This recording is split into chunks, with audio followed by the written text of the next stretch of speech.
नबी करीम सल्लल्लाहु अलैहि वसल्लम की एक सुन्नत ये थी, और वो सुन्नत भी कोई मुश्किल काम नहीं है। वो सुन्नत ये है कि हर मामले में रुजू इल्लाह, जो कोई मामला पेश आए तो अल्लाह ताला से रुजू करके दुआ करने का एहतमाम फरमाते। जिहाद में जा रहे हैं तो जिहाद शुरू करने से पहले सजदे में पड़े हुए हैं और बारी ताला से गिड़गिड़ा कर दुआएं कर रहे हैं। आप जब कोई मुश्किल पेश आती तो हदीस में आता है कि फज़ा इला सलाह, वो कुल्लमा फज़ाहु अमरुन बादरा इला सलाह, जब कभी कोई घबराहट की बात आती, परेशानी की बात आती, फौरन आप नमाज की तरफ रुजू करते। ये रुजू इल्लाह, अल्लाह ताला से मांगना और मांगते रहना, ये एक बहुत बड़ी अजीम सुन्नत है।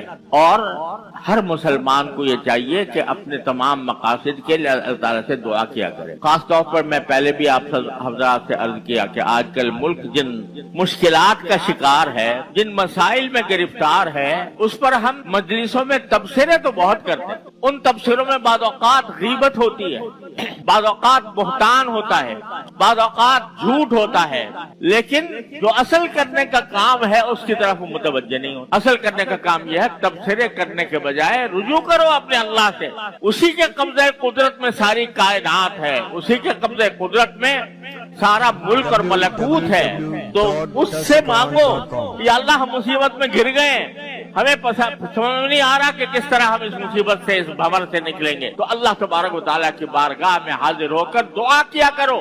जरा जायजा लेकर देखें कि तबसरे करने वाले तो बहुत हैं और जो जी में आता है तबसरा कर गुजरते हैं, लेकिन कितने हैं जो अल्लाह ताला से मांगते हो कि या अल्लाह इस मुसीबत में गिर गए, हमें निकाल दी। आज मेरी गुजारिश ये है कि हर मुसलमान कोई नमाज खाली न जाए जिसमें अल्लाह तबारक व तआला से रुजू करके अपने मुल्क के हालात की दुरुस्ती के लिए दुआ न करे। हर नमाज में अगर हर मुसलमान एहतमाम के साथ, तवज्जो के साथ अल्लाह ताला से मांगेगा तो इंशाअल्लाह सुम्मा इंशाअल्लाह अल्लाह ताला को कोई दुश्मनी है हमसे कि वो हमारे हालात दुरुस्त न करें।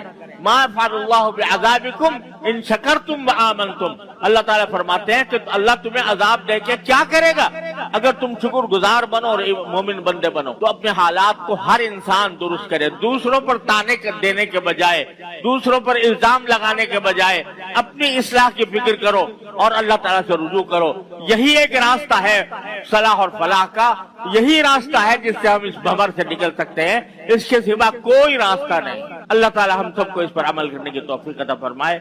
व आखिरु दावाना अल्हम्दुलिल्लाहि रब्बिल